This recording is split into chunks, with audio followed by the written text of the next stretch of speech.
Today we're going to talk about periodic functions and the graphs of sine and cosine. But first I want to illustrate the concept of a periodic function by taking a ride on a Ferris wheel. So we have this Ferris wheel and its diameter is 200 feet. We board the Ferris wheel at the bottom and then the wheel starts turning. And so let's take a look at a graph of our height above the ground over time. So at t equals 0, we're down here. We're starting out down here at the bottom of the Ferris wheel, and our height above the ground is 0. So I'm going to fill out this table. So at t equals 0, the height above the ground is 0. Okay, so I'm just going to fill that in. Now, at 15 seconds, we're like a quarter of the way around, right? We're a quarter of the way around the Ferris wheel, and we're halfway to the top, right? Because the top would be clear up here. We're halfway to the top. So if we're halfway to the top would be at 200 feet, so we're at 100 feet. So I'm going to fill out this table. All right, let me scroll down just a hair. All right, now at 30 seconds, now we're at the top, all right? It took us 30 seconds to get around, and so our height above the ground is 200 feet. So go ahead and fill that in. So it looks like we're making a quarter of a rotation every 15 seconds, and so at 45 seconds, we're coming down now, and we're again halfway from the top, right? So, but we're going down at this point. So we're back to 100 feet above the ground. And if we keep going, again, like I said, it looks like every 15 seconds we're making a quarter of a rotation. So after 60 seconds, we'll be back down to the ground level. Okay? So you can see this repeating pattern. Now I want to keep riding the Ferris wheel. I don't want just one rotation. Let's keep going. All right, so if we're making a quarter of a rotation every 15 seconds, then at 75 seconds, we're going to be again at 100 feet above the ground. And we can just go ahead and fill this out. At 90 seconds, now we've made 1.5 rotations. So we're going to be at the top again at 200 feet. And then another 15 seconds, and we're going to be back at 100 feet. And then finally, 120 seconds, we've made 2 full rotations, and we're back down to the ground level. Okay? Now, if we make another rotation around the Ferris wheel, then this pattern will just repeat, right? You see this repeating pattern. And so let's graph the height above the ground. Just we have this table of t versus y versus t, and so we can just plot these points, right? We could plot 0, 0. That means at t equals 0, we were 0 feet above the ground, and at 15, we are at 100 feet, and then 30 seconds, we're halfway around, so we're at the top of the Ferris wheel. At 45 seconds, we're back at 100 feet coming down, and then at 60 seconds, we've made 1 full rotation around the Ferris wheel. And then we keep going, right? We're going to go around again. So at 75 seconds, we're at 100 feet. 90 seconds, we're back at the top again. And then we come back down to 100 feet after another 15 seconds. And then after 120 seconds, 2 minutes, we've made 2 full rotations. Okay? So now we can connect these points in our graph. But first, let's think a little bit more about the shape of the graph. Okay, if you come back up here and we look at this, we know at 0 seconds we're at the ground, and at 15 seconds we're halfway up. Now, if we look at this point here, let's just look at this point here, where we've made 1/8 of a rotation, right? But and you might think, well, we're maybe, if we were 100 feet after 15 seconds, and we were at ground level at 0 seconds, you might think, oh, well, maybe we're halfway to 100 feet. Maybe we're at 50 feet. But that's not true. So if you look at these distances, let's look at these distances. I'm going to make it red here. If you look at this distance, right, the height above the ground, that's this distance. Compared to the distance to 100 feet, you can see we're less than. So there's the distance it would take to get to 100 feet, right? And this obviously is significantly less than halfway. So even though we're a quarter of way, we're halfway, between 0 and 15 seconds, we're not halfway up to 100 feet, right? We're kind of moving. At the beginning, we're moving more horizontally. Our motion is more in the horizontal direction. But then by the time we get to 100 feet at 15 seconds, then our motion is all vertical. So we start out moving horizontally, and our distance from the ground isn't changing very much. But when we get to 100 feet, then our motion is all vertical. So now it turns out this the distance above the ground at about 7.5 seconds, it's not 50 feet. It's more like 30 feet. So let's mark that. So it's more like 30 feet. So let's say that's 30 feet. That's 25. So maybe it's about there, right? Maybe it's a little more like that, right? So let me mark that a little better. All right, so maybe that's about 30 feet. Okay, so let's say that's about 30. All right, so so when we connect up these dots, we're not going to connect them just with a zigzag line. We're going to have a nice smooth curve. All right, so I've connected the dots here with a nice smooth curve, or at least as smooth as I can get it when I'm drawing freehand. All right. Now, this is an example of a periodic function. So what is a periodic function?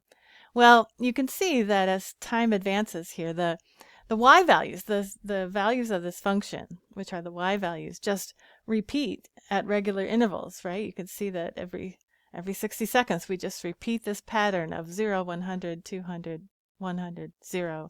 And again, it just keeps repeating. So a function is said to be periodic if its values repeat at regular intervals. Okay, so the function values just repeat at regular intervals as time goes on. Now there's some vocabulary that we need to learn associated with periodic functions. And the first vocabulary word that we're going to learn is period. What is the period of a periodic function? Well, it's just the length of one cycle. So how long does it take for this cycle to repeat? So if we take a look at our Ferris wheel problem up here, the height of this function for the height of your height above the ground, when you ride this Ferris wheel, what is the period of this function? Well, you can see that, we start at 0 and then we don't get back to 0 until we get to 60 seconds. And then after 60 seconds, we start over again, another 60 seconds, and we're back at the bottom again. So it looks like it takes us 60 seconds for every cycle. So the period of this Ferris wheel function for the height above the ground is 60 seconds, right? So we can figure that out. In this case, I was looking at, how long does it take to get from the bottom of the Ferris wheel back to the bottom again. But you could also measure the period from another point on the function. Like you could look at the peaks. It looks like we were at the top at 30 seconds, and then we got back around to the top at 90 seconds. So the difference between 90 and 30 is again 60 seconds. Okay, so that's the period. It's how long does one cycle take. And then the next thing is the midline. So the midline of a periodic function is just, as you might expect, it's the middle. It's the middle. It's halfway between the peak and the valley. So the midline is actually an equation for a line, right? It's a horizontal line that goes goes right through the middle of our periodic function. So if we look up here at our Ferris wheel function, for our height above the ground, we can actually draw in the midline, right? You know that, okay, so we start at 0, our maximum was 200, so the middle has to be 100. 100 is right in the middle here, so I'm going to actually usually just draw it in as a dashed line. It's a horizontal line, and the equation for this horizontal line is just y equals 100, right?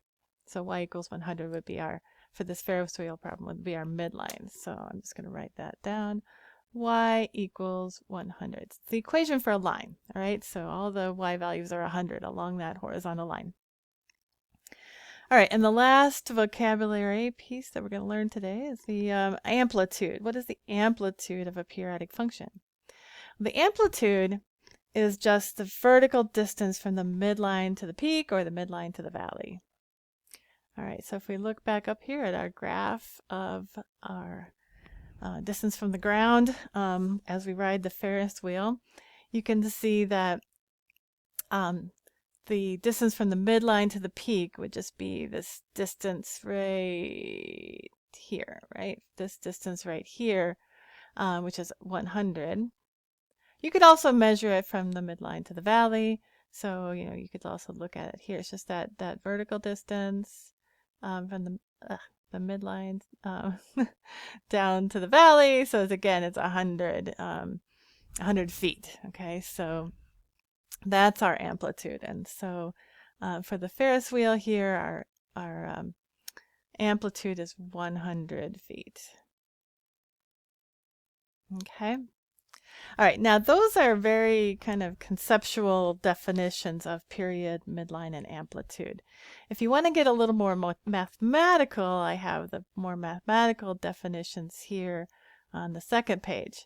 So it says for a non-constant function, it's said to be periodic if there is a number p greater than 0 such that f of x plus p is equal to f of x. Okay, so it's just more, it's not as conceptual, right? It's a more mathematical definition. It's more precise, right? But essentially, if you have some point on the function, pick a point on the function, and you pick another point that is, we add p to the x value of that point, the y values are the same, right? So if you look back here, I can pick any point on the function, right? I could pick, let's just do here. So let's say it was here at 50 feet, right? Then if I add the period, which was 60 seconds, if I add 60 onto, I don't know what that is, maybe 10 seconds, so maybe at 70 seconds, right? If I add 60 seconds onto that, the t value in this case, right? This distance between those 2 points, or sorry, the y values of those points are the same. Okay, so I can pick any 2 points, or pick any point on one cycle, and I add a cycle to it, and I'm back at that same point. Okay, so that's essentially what it's saying. That's just a more mathematical definition of a periodic function. Now, the amplitude. Sorry, let's do the midline first. The midline is just halfway between the peak and the valley. So if you have a minimum that's lowercase m and a maximum is uppercase M, you can take the maximum plus the minimum and then average them, basically divide by 2, and you get the point in the middle between those, the maximum and minimum. And so that's a way to find the midline. It's just if you know the maximum value and the minimum value, then just average the 2 values and you get the midline. You get the value for the y value for the midline. Okay, and then amplitude, another way to